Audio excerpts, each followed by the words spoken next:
el efecto Hohmann-Mandel y su aplicación en la tomografía de coherencia óptica. Primero, lo que quiero que se entienda bien es qué es la tomografía de coherencia óptica, o conocido como OCT, o sea, por sus siglas en inglés, Optical Coherence Tomography. Entonces, OCT es un método que, bueno, ya tiene su tiempo, ha sido bastante exitoso, ya tiene aplicación principalmente en medicina y en particular en oftalmología. En la imagen de la izquierda tenemos aquí un aparato de OCT en donde el paciente coloca sus ojos en un visor y el médico puede ver en tiempo real la tomografía de los ojos. Y bueno, la tomografía a que me refiero es la imagen de la estructura interna del ojo.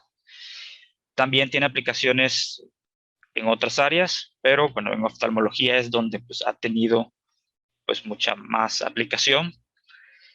A grandes rasgos se trata de iluminar la muestra con luz. Aquí, como lo tengo esquematizado, pues pensemos en que lanzamos luz aquí al ojo y vamos a tener parte de esa luz se va a reflejar, no tan solo cuando está entrando al ojo, sino también se va a reflejar por las capas internas de la muestra.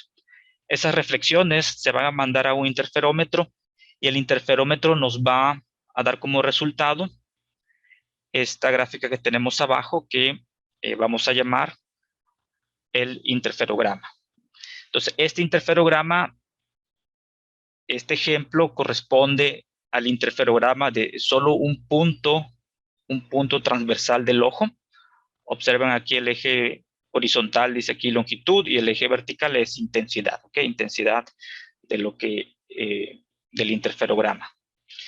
Y esto ya me da información de la estructura interna de ese punto del ojo, ¿ok? Vemos que aquí dice que aquí tenemos la córnea, esto representa la córnea, estos picos, esto representa pues, la lente, y hasta aquí, hasta el fondo, tenemos la retina, ¿okay? Que es como el sensor.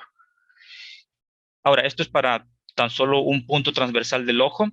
Si hacemos lo mismo para todos los demás puntos del ojo, podemos obtener una imagen tridimensional como la que se muestra en la parte derecha. Ok, entonces eso a grandes rasgos es OCT. Un poco más a detalle cómo funciona OCT. OCT es tal cual, en su versión más simple, es un interferómetro de Michelson, el cual consiste en, bueno, si no lo han visto, pues aquí pueden aprender, bueno, verlo por primera vez. Consiste de una fuente que ilumina a un divisor de haz. El divisor de haz lo que hace es dividir la luz. La mitad de la luz se refleja y la otra mitad se transmite. En este caso, la luz reflejada se va a un espejo, el cual, como se ve aquí en la animación, lo vamos a estar trasladando, lo vamos a estar moviendo. Y la parte que se transmite se va hacia la muestra. Entonces, de la muestra vamos a tener reflexiones debido a cada interfase o debido a cada capa. Cuando mencione capa me refiero a una interfase. Y una interfase me refiero a un cambio del índice de refracción, a un cambio abrupto. En este caso tenemos aire y luego de lo que sea el material podemos pensar en un pedazo de vidrio. Entonces cuando tenemos ese cambio del índice de refracción, tenemos una reflexión. Entonces aquí vamos a tener una reflexión por esta primera interfase y luego una reflexión por esta otra segunda interfase. Y pues bueno, por cada interfase vamos a tener reflexiones. Esas reflexiones regresan aquí al divisor de haz. De la misma forma, lo que se reflejó en el divisor de haz, pues también regresa nuevamente al divisor de haz, se combina con las reflexiones de la muestra y esto se manda a un detector. Vamos a estar midiendo, o sea, el detector pues mide la intensidad de esta superposición, de esta interferencia, y vamos a estar midiendo la intensidad en función de la traslación del espejo, que aquí llamamos el espejo de referencia. Pueden observar lo siguiente. Este, que es el interferograma, vean cómo conforme vamos el espejo, aquí aparece un pico. Observen que el pico aparece cuando la distancia desde el divisor de haz al espejo de referencia coincide con la distancia desde el divisor de haz hasta una de las interfaces. Aquí, como se muestra la animación, dice A, ahí va, ahí. Ahí es cuando tenemos que aparece este pico, y aparece otro pico cuando la distancia del divisor de haz hasta la segunda interfase pues, coincide con la distancia hasta el espejo de referencia. ¿Y eso por qué ocurre? Porque cuando los caminos ópticos son iguales entre la referencia y la reflexión, tenemos interferencia constructiva, y eso hace que veamos este pico de interferencia. Ok, entonces vamos a tener en el interferograma picos por cada estructura interna. Aquí en la parte derecha tenemos un ejemplo de una muestra de 3 capas, y el interferograma pues, sería de esta forma. Observen que aquí bueno, no se parece tanto al ejemplo anterior, me voy a regresar. Aquí se ven nada más unos picos, y aquí tenemos oscilaciones. Lo que pasa es que aquí en la parte izquierda ya se le quitaron esas oscilaciones, se llama la frecuencia portadora, y nada más nos quedamos con la envolvente. Ok, pero al final pues tiene el mismo propósito. Si conocemos, bueno, y es lo que se conoce en el experimento, conocemos el tamaño de paso con el cual estamos trasladando el espejo, podemos conocer, por lo tanto, la separación que hay entre este máximo, este primero. Bueno, aquí no sé si están viendo el mouse, sino para, bueno, aquí anotar. Sí se ve el mouse. Sí, sí se Muchas ve. gracias, sí, gracias. Bueno, entonces, bueno, aquí desde pues, un máximo hasta otro máximo, pues ya podemos conocer esa distancia, ¿no? Y eso nos dice la separación que hay entre las capas.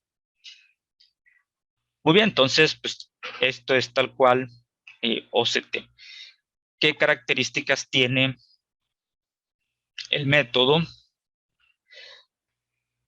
El ancho de estas montañitas, de estos paquetes de oscilaciones, lo caracteriza el ancho espectral de la fuente, o el espectro de la fuente.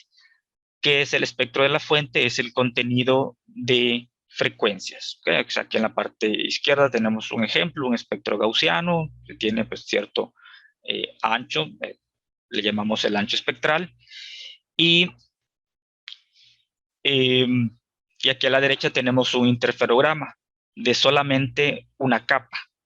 ¿Okay? Entonces tenemos estas oscilaciones, y aquí estoy resaltando la envolvente de esas oscilaciones. Resulta que el ancho del interferograma, bueno, de la envolvente del interferograma, es inversamente proporcional al ancho del espectro, de forma tal que mientras más ancho es el espectro, pues más delgado es el interferograma, y viceversa. ¿Y esto qué importancia tiene? Ups, aquí. Supongamos que tenemos pues, una muestra, simplemente un pedazo de vidrio, piensen en un portaobjetos. El portaobjetos tiene, por lo tanto, dos interfaces, dos capas, aire-vidrio y vidrio-aire. Entonces, si utilizamos el portaobjetos como nuestra muestra y hacemos OCT, vamos a obtener un interferograma como este ejemplo, donde tenemos aquí estas dos paquetes de onda, y pues bueno, la separación entre ellos nos da el grosor de la muestra.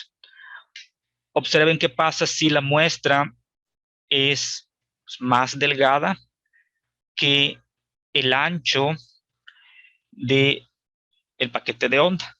El interferograma resultante tiene esta forma. Si no supiéramos qué tipo de muestra tenemos y nada más vemos este resultado, lo que concluimos es que la muestra es de una sola capa, porque nada más tenemos una sola envolvente. Igual y aquí se ve como que, que aquí baja y luego sube, pero bueno, si es aún más delgada, vamos a terminar obteniendo un solo máximo.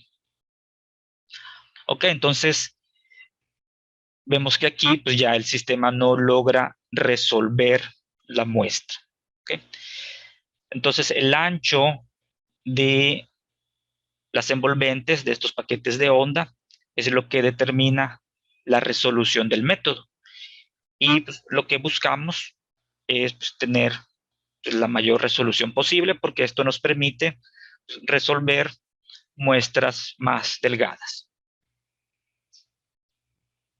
Ok, entonces, ¿cómo podemos mejorar la resolución del sistema? Pues bueno, la estrategia pues más sencilla es aumentar el ancho espectral de la fuente.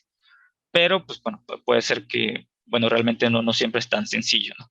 Además que al aumentar el ancho espectral de la fuente, el espectro no va a quedar así bonito, así como un gaussiano, pues puede tener una forma pues más complicada, y eso pues, se traduce que el interferograma pues queda pues no tan bonito como este paquete de onda.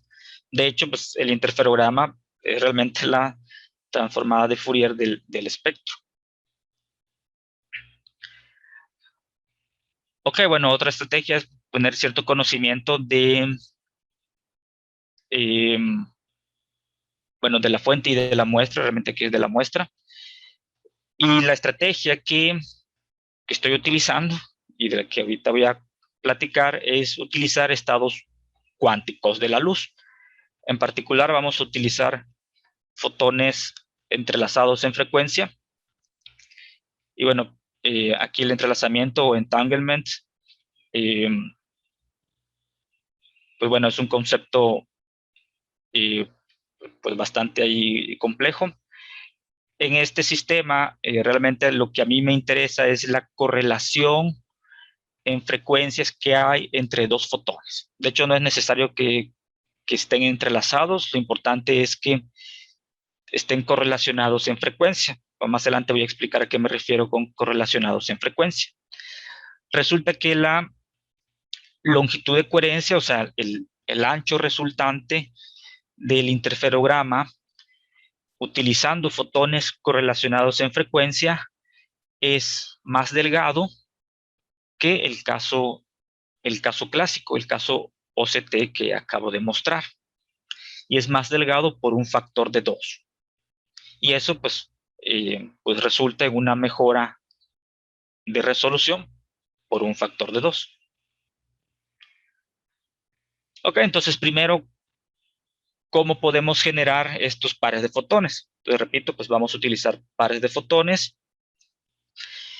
Y en mi caso, los pares de fotones los generamos a través de un proceso que se llama conversión paramétrica descendente espontánea, Spontaneous Parametric Down Conversion, SPDC, en donde se utiliza un cristal no lineal. Bueno, aquí ya nos estamos metiendo en óptica no lineal. Óptica no lineal es cuando la polarización de la materia, bueno, quienes han llevado teoría electromagnética óptica, cuando se ve polarización de la materia, pues materiales lineales significa que la polarización es lineal al campo eléctrico. Materiales no lineales es cuando la polarización de la materia es no lineal al campo eléctrico. Y eso se traduce cuando interactúa dicho material no lineal con una onda electromagnética, se traduce que que las frecuencias de entrada y salida van a ser diferentes. Que en un material lineal, digamos un pedazo de vidrio, lo que se refleja y se transmite pues, tiene la misma frecuencia. En un material no lineal va a cambiar la frecuencia. Y esto es debido al cuadrado, ¿no? Si ya llevaron ondas electromagnéticas, eleven al cuadrado dicha onda electromagnética, la frecuencia se va a duplicar. Ok, entonces, bueno, utilizamos un cristal no lineal y uno de los procesos no lineales es este SPDC. ¿Qué pasa en SPDC? Tenemos un fotón de bombeo, o sea, bombeamos típicamente con un láser en la región azul. Uno de esos fotones se absorbe por el cristal y se me generan dos fotones. Estos dos fotones, por conservación de energía y momentum, la suma de sus frecuencias me va a dar la frecuencia del fotón azul. Entonces, si el fotón de bombeo es azul, los fotones, los pares de fotones generados van a estar en el infrarrojo. Ok, entonces aquí tenemos un diagrama de energía. Entonces, si el fotón tiene esta energía, los dos fotones que se van a generar, sus frecuencias sumadas me tienen que dar la frecuencia del bombeo. No necesariamente van a ser frecuencias idénticas. La única condición es que la suma de estas dos frecuencias me dé la frecuencia del bombeo. Resulta, sin embargo, que es más probable, y eso pues ya es meterse a las otras condiciones ahí dentro del cristal, pero va a resultar más probable que los dos fotones se emitan con la misma frecuencia, o sea, a la mitad de la frecuencia del bombeo, pero sí van a tener cierto ancho espectral, esos dos fotones emitidos. La otra condición es la condición de momentum. La condición de momentum pues, significa que el momentum del fotón, o sea, el h barra k, el vector de propagación, que la suma de momentos me dé el momentum del fotón de bombeo, ¿no? Entonces aquí en este diagrama pues vemos que un fotón puede estar así inclinado y el otro fotón de esta otra forma, de tal forma que esta suma vectorial me dé el momentum del fotón de bombeo. También pueden ser colineales, pero en el caso que estamos utilizando, igual las condiciones del cristal hacen que sea más probable que se emitan con cierto ángulo. Ok, entonces de esta forma podemos generar pares de fotones. ¿Cómo podemos corroborar que estamos generando pares de fotones? Lo podemos hacer pues, con un experimento muy sencillo, lo que es observar pares de fotones. De hecho, actualmente ahí en el laboratorio pues, ya tenemos nuevamente pues, una fuente de pares de fotones. Y a grandes rasgos es así. Tenemos aquí la fuente, que es el cristal. Para que se den una idea, el cristal pues, es bien pequeño, o sea, es de 5 milímetros por 5 milímetros por 5, entonces de tamaño.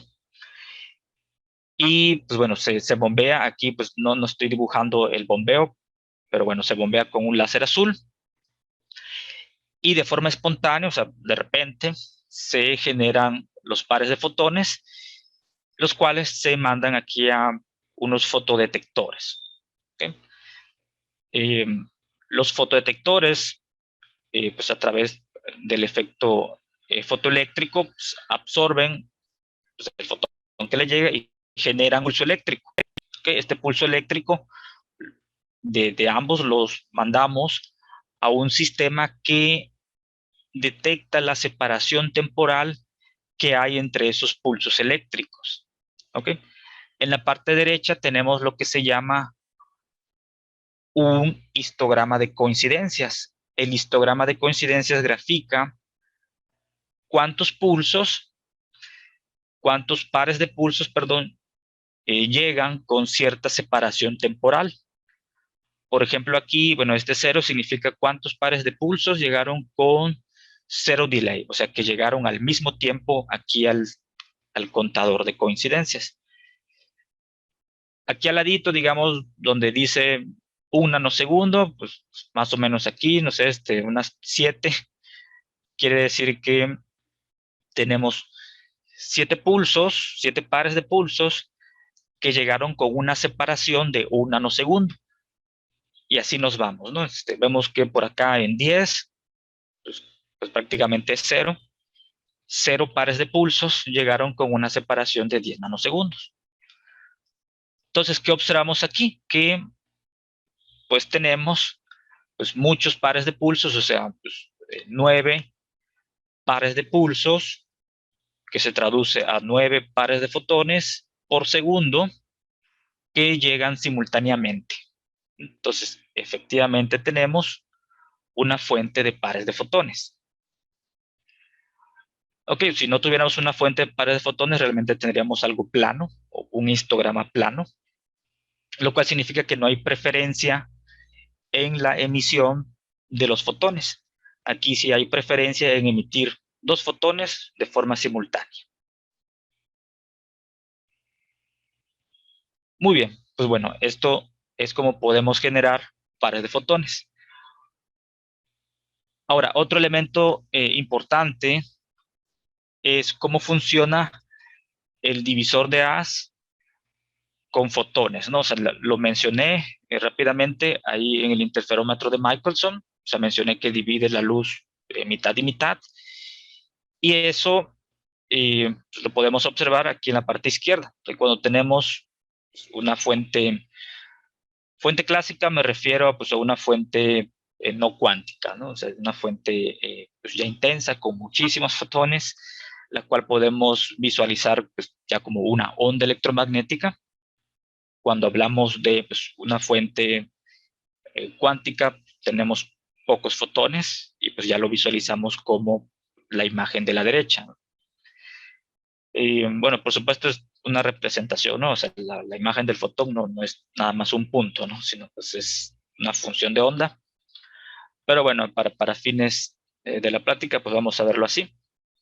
Entonces, aquí en la parte izquierda, de forma clásica, el divisor de Haz lo que hace es pues partir en dos la luz, ¿no? Entonces, si tenemos pues, 1 miliwatts de potencia, pues aquí tenemos medio miliwatts que se refleja y medio miliwatts que se transmite. Sin embargo, cuando utilizamos fotones, ¿qué pasa con el fotón? El fotón es indivisible, o sea, el fotón no se puede dividir, o sea, no significa que medio fotón se va para arriba y medio fotón se transmite. Lo que significa cuando tenemos fotones que entran a un divisor de Haz es que eh, el fotón tiene 50% de probabilidad de ser reflejado y 50% de ser transmitido.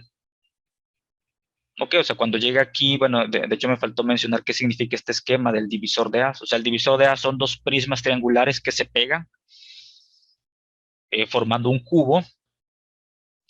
Y aquí en la diagonal, pues hay pues cierto material que hace que la reflectancia y transmitancia de la luz sea 50 y 50. Aquí pues estamos ignorando aquí la entrada al cubo. Lo importante es aquí en la diagonal, aquí donde sucede la magia, donde se refleja y transmite. Y pues bueno, es el esquema típico de un divisor de Haz en forma de cubo. Ok, entonces en conclusión, cuando trabajamos con fotones y se introduce a un divisor de Haz, tenemos 50 y 50% de probabilidad de que, bueno, que se refleje o de que se transmita. Ok, aquí tenemos, bueno, una animación y bueno, ahí se ve mejor el cubo divisor de Haz que comentaba, que son dos prismas que están así pegados. Y en esta animación, pues ahora vamos a considerar no tan solo un fotón, sino dos fotones. ¿Okay? Entonces vamos a lanzar un fotón, digamos esta esferita roja, lo lanzamos a una entrada aquí del divisor de Haz y otro fotón a la otra entrada del divisor de Haz. Entonces, ¿qué ocurre? Bueno, ahí se ve pues claramente donde sucede, como mencioné, la magia, ¿no? Que ahí en la diagonal es donde pues o se refleja o se transmite.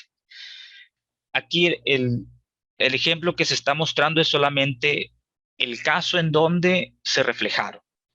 Pero por supuesto, pues tenemos más casos, ¿no? Uno donde pues digamos que el rojo se transmite y el azul se refleja, etcétera, ¿no? O sea, tenemos de hecho 4 escenarios que ahorita los voy a mencionar. Y pues vamos a hacer el siguiente experimento. A la salida de esos bueno, de estas dos salidas del divisor de haz, vamos a poner fotodetectores. Aquí en la animación, en este diagrama, bueno, esto significa una lente y eso se va a un fotodetector, ¿no? Y luego, este cable que se ve ahí, que está saliendo de los fotodetectores, pues a esta cajita blanca, ese es el contador de coincidencias y bueno, ya luego lo analizamos, ¿no? Ok, entonces mencioné que tenemos pues, 4 escenarios, ¿no? En la parte izquierda es lo que estamos haciendo, lanzamos pues, un fotón y un fotón a las entradas del divisor de haz, y en la parte derecha tenemos los 4 posibles resultados, ¿no? O sea, puede que en el resultado del inciso A, puede que el fotón rojo se transmitió, puede que el fotón azul también. En el resultado B, pues puede que el fotón rojo se reflejó y puede que el fotón azul también se reflejó. Observen que en estos dos resultados tenemos un fotón en cada salida. Y abajo tenemos el caso, aquí en la respuesta C, donde el fotón rojo se transmitió y el fotón azul se reflejó. ¿Ok? Entonces, ambos fotones están en la salida número 3 y aquí abajo a la derecha ambos fotones, el fotón rojo se reflejó y ahora el azul se transmitió. Entonces ambos fotones están aquí en la otra salida, en la salida 4. Y ahorita es donde viene la parte cuántica, la parte interesante. No quise poner la matemática, pero eh, el resultado, o sea, la función de onda resultante, tiene que considerar estos 4 escenarios. Tiene que ser la superposición de estos 4 posibles escenarios. Resulta que estos escenarios, el de arriba, el A y el B, tienen, bueno, interfieren destructivamente. Esa es la palabra, ok. O sea, estos 4 escenarios van a interferir, que al estar midiendo las coincidencias, estas 4 probabilidades interfieren. O sea, la función de onda, la amplitud de la función de onda, las tenemos que sumar y resulta que el escenario A y B tienen fases opuestas y van a interferir destructivamente. Así que estos dos escenarios se van a cancelar entre sí. ¿Okay? Rápidamente, ¿por qué? Bueno, cuando tenemos una reflexión aparece un imaginario. Entonces aquí en la parte derecha, en el B, tenemos reflexión y reflexión. Y pues bueno, imaginario por imaginario nos sale un negativo, menos. Y aquí en la parte de la izquierda tenemos transmisión y transmisión. Ahí nos queda positivo. Entonces, estos dos escenarios pues van a interferir destructivamente por el signo negativo que aparece aquí del escenario de B. Pero aquí abajo tenemos transmisión y reflexión y aquí reflexión y transmisión. O sea, te queda el mismo coeficiente que multiplica la función de onda. Entonces, estos escenarios C y D no interfieren destructivamente. Ok, entonces, ¿qué ocurre? Que esto nunca pasa. El hecho de que, bueno, me faltó mencionar lo siguiente. Nunca pasa siempre y cuando los dos fotones lleguen simultáneamente al divisor de haz. Que esa es la condición, que lleguen al mismo tiempo. Ok, entonces, ¿qué va a pasar? Que si hacemos el experimento que mostré, o sea, ponemos a las salidas los fotodetectores, pues solamente vamos a tener los dos fotones en un detector o en el otro detector. Ok, o sea, nunca vamos a tener fotón en uno y en el otro. Y además resulta que los fotodetectores no distinguen entre el número de fotones.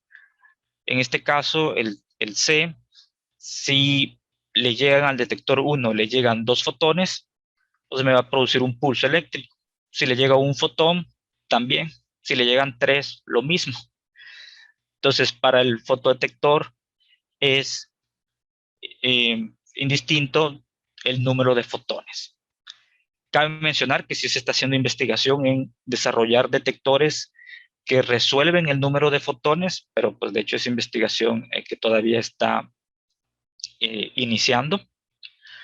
Pero por el momento, pues bueno, estos fotodetectores no resuelven el número de fotones, ¿ok? Entonces, pues simplemente, pues ¿qué va a ocurrir? Que pues este detector pues va a lanzar un pulso eléctrico, este no, y si medimos las coincidencias, pues no vamos a tener coincidencia.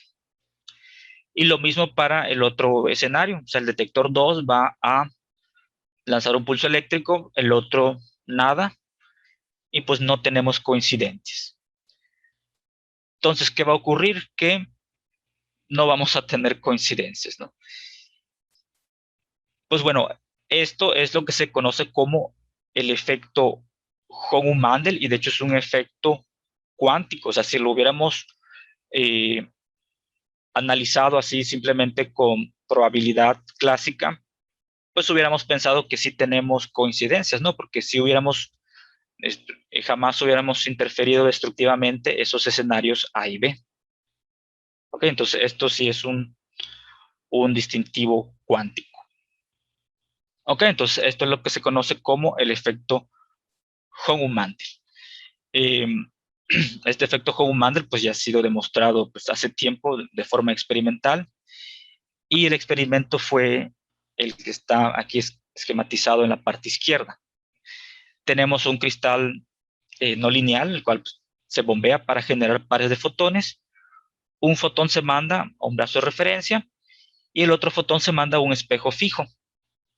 Entonces luego ambos fotones pues entran al divisor de haz, y a la salida tenemos los fotodetectores.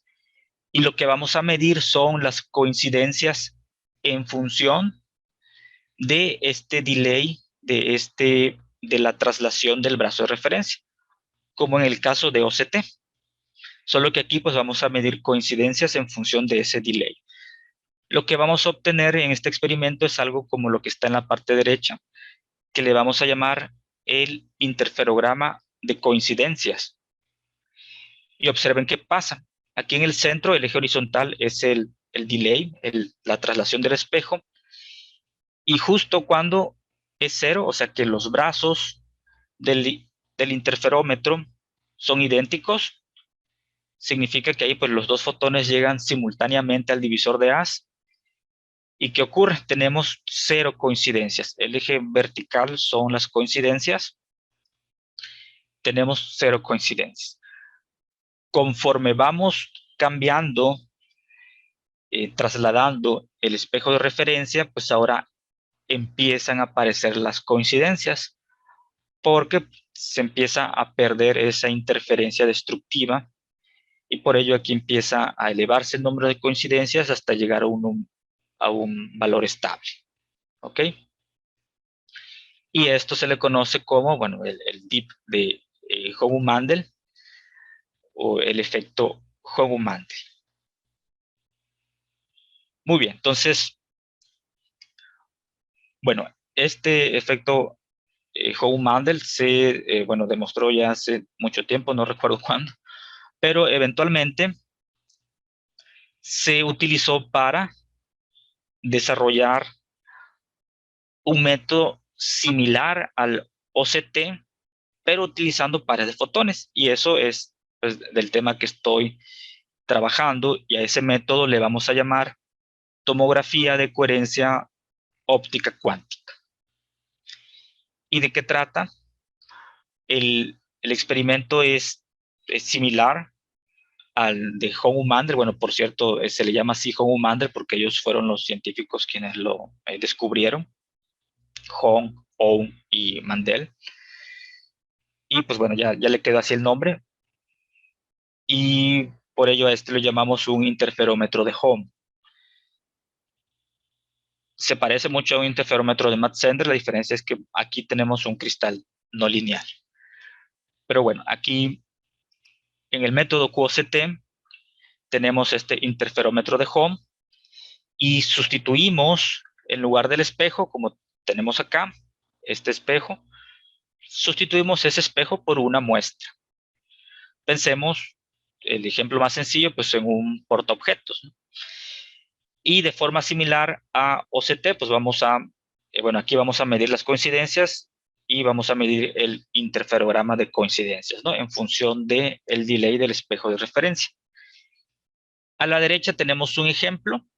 Consideramos una muestra de 2 capas. Repito, podemos pensar en un portaobjetos, un pedazo de vidrio.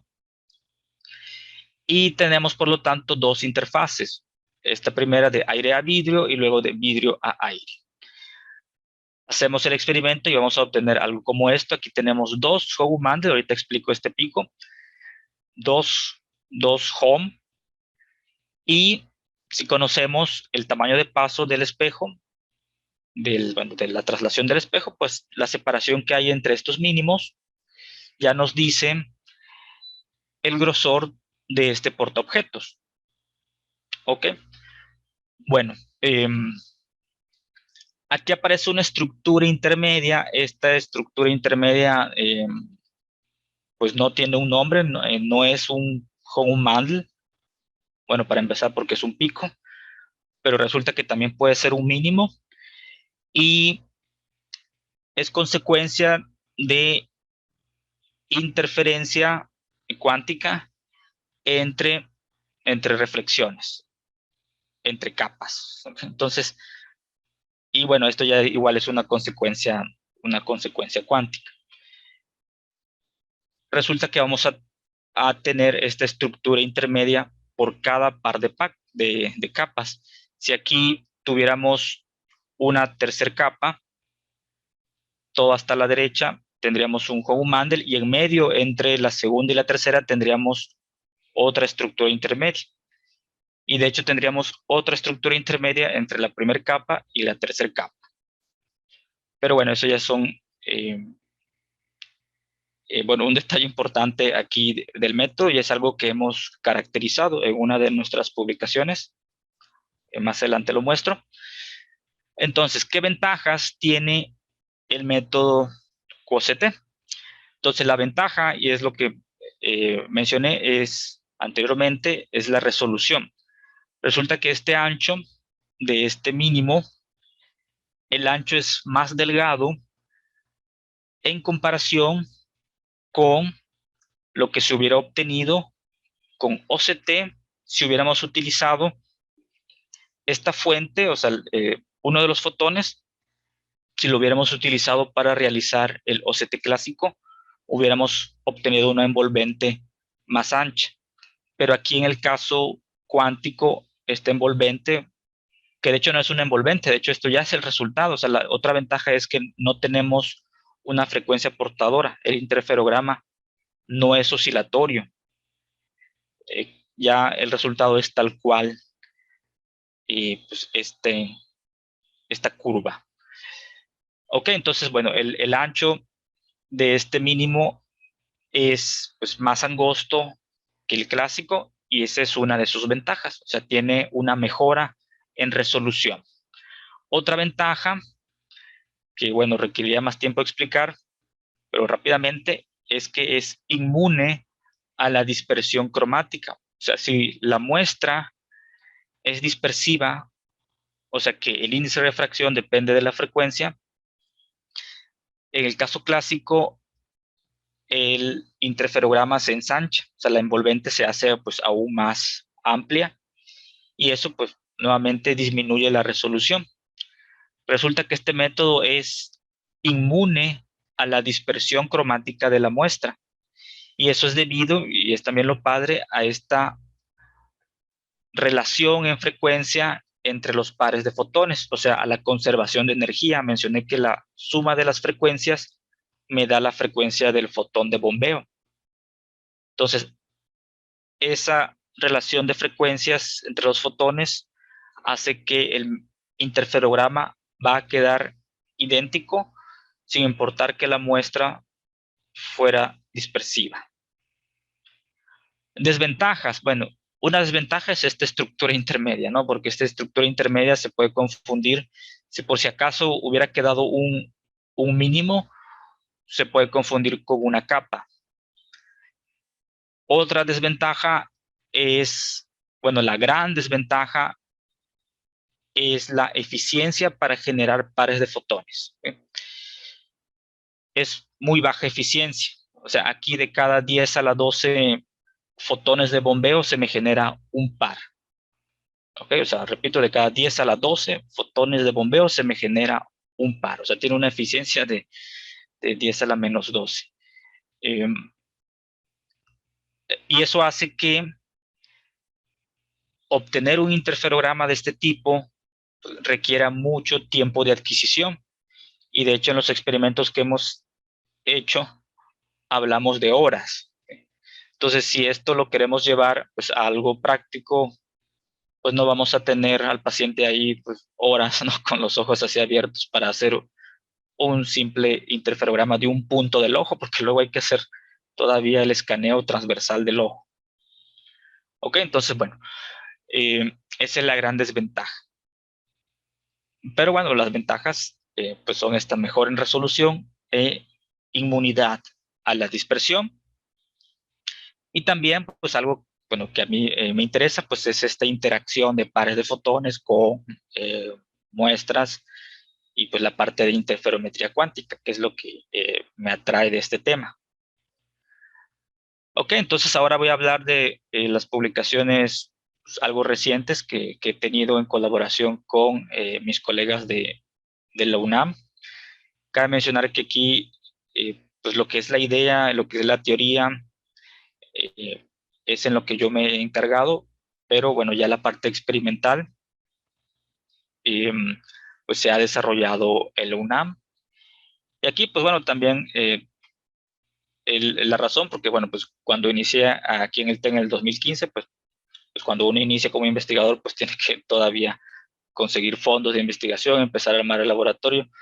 Entonces yo lo que hice llegando pues fue platicar con este grupo de investigación del doctor Alfred Uren de la UNAM, quienes pues ya tienen pues algo de tiempo, tienen ya bastante instrumentación acumulada y son muy buenos generando pares de fotones.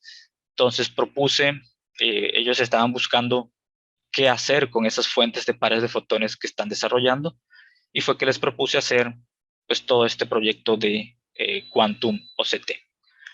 Entonces, nuestro primer trabajo fue hacer QOCT controlando el espectro de los pares de fotones.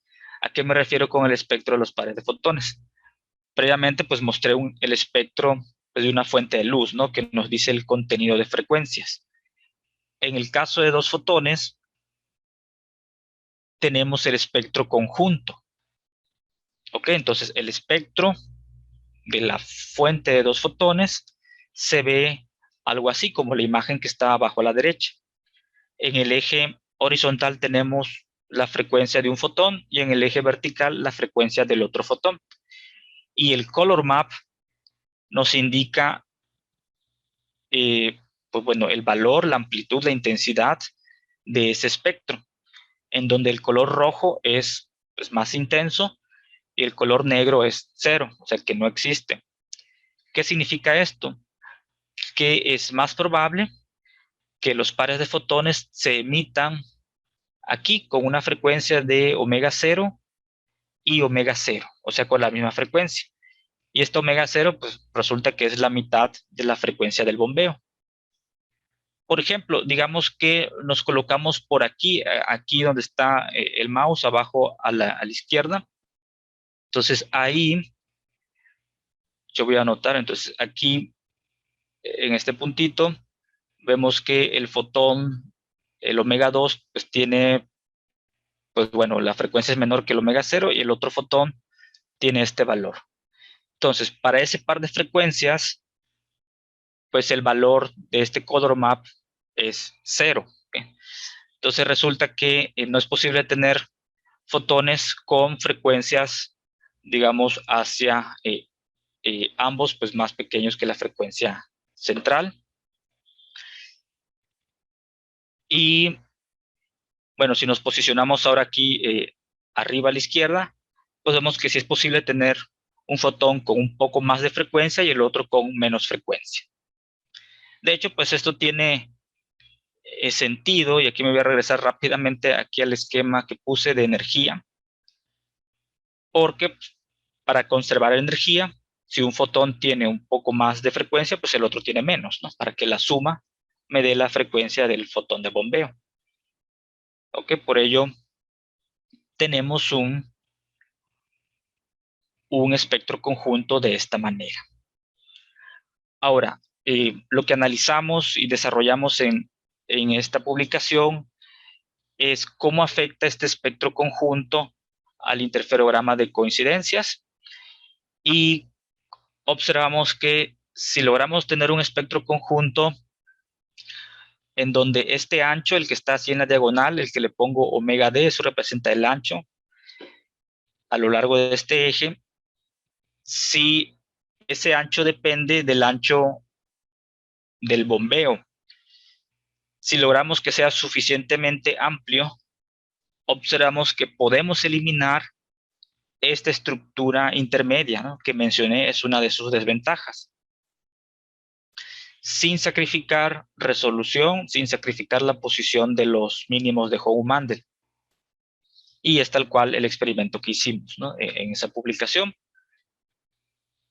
Pues allá abajo a la izquierda está el experimento, se hizo en fibra óptica. Aquí está la fuente de pares de fotones, es un cristal no lineal, se llama PPLN. Y pues bueno, se generaron, se acoplaron a fibra, se manda la muestra. Abajo tenemos el delay, o sea, es en espacio libre. O sea, sale de la fibra y luego pues, se propaga y luego vuelve a entrar otra fibra. Esto que está aquí, pues bueno, es para controlar la polarización.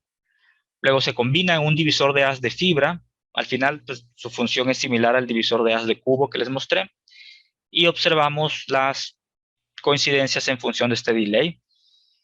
E hicimos el experimento con distintas fuentes de bombeo. El que está aquí a la derecha son los resultados. Como es una prueba de concepto, pues nada más utilizamos un objetivo de microscopio. Entonces tenemos perdón, un portaobjetos. Entonces tenemos pues dos interfaces, ¿no? Como ya he mostrado en los ejemplos anteriores. Entonces en la gráfica de arriba a la derecha fue con un láser de bombeo continuo, o sea que es continuo, digamos una onda plana. Y el de en medio es con un láser ya pulsado, o sea, son pulsos con duración de picosegundos. Y hasta abajo son pulsos con duración de femtosegundos. ¿Ok? Entonces, eso lo que va a afectar es aquí el grosor a lo largo de la diagonal de este espectro. Y pues vemos que en el caso de femtosegundos, pues logramos eliminar la estructura intermedia, ¿okay?, que es la que pues es indeseada. De hecho, en este ejemplo, pues vemos que esta estructura intermedia sí resultó ser un mínimo. Si no supiéramos que la muestra es de 2 capas, pues hubiéramos pensado que tenemos 2 capas. Ok, entonces, bueno, ya me voy un poco más rápido, quedan 5 minutos.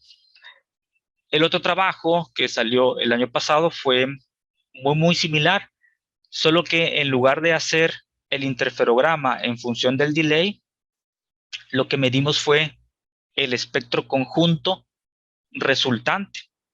O sea, este espectro conjunto que estoy mostrando aquí es el espectro que sale justo después del cristal no lineal. Pero pues ya después de interactuar con la muestra, después de interferir, el espectro conjunto pues ya se va a modificar.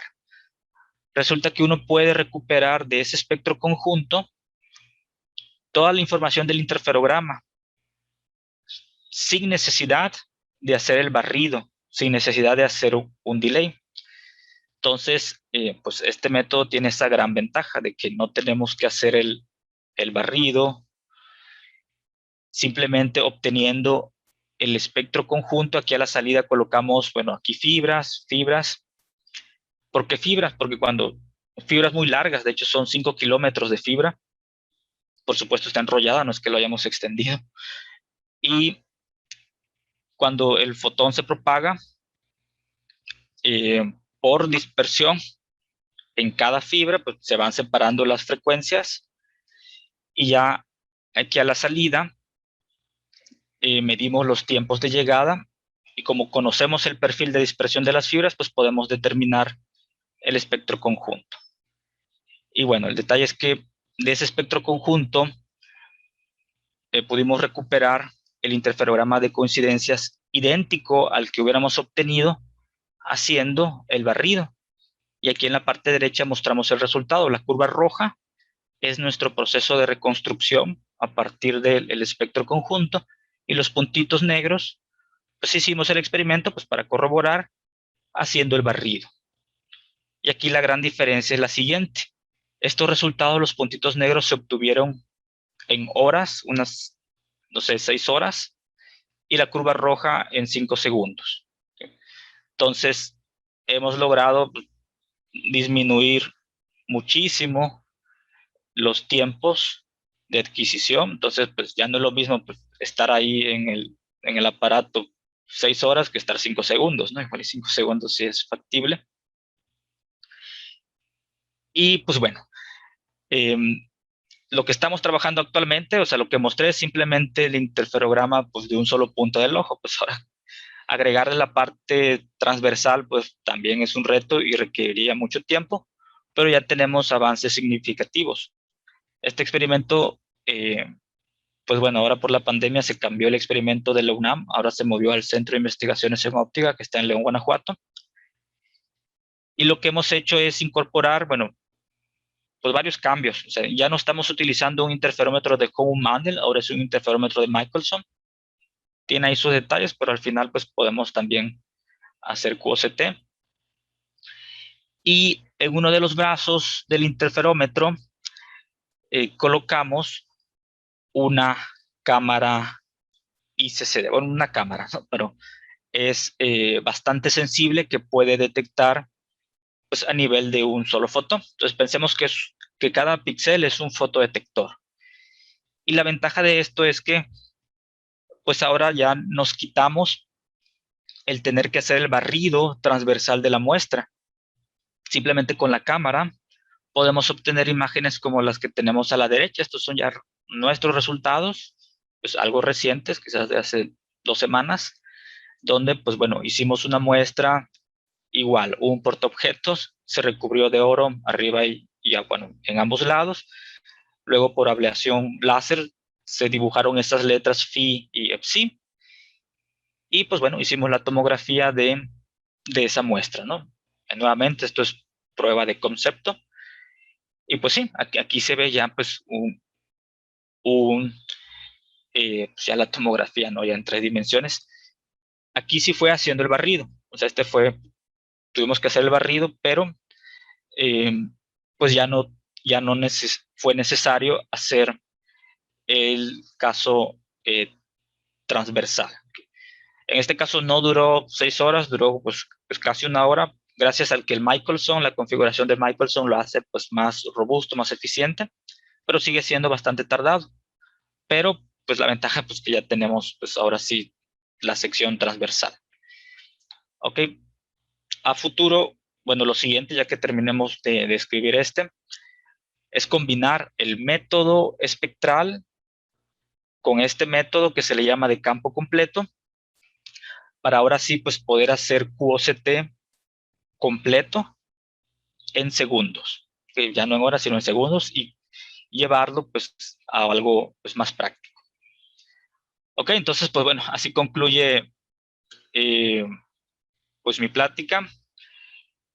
Si tienen dudas, pues con gusto aquí las respondo. Pues tenemos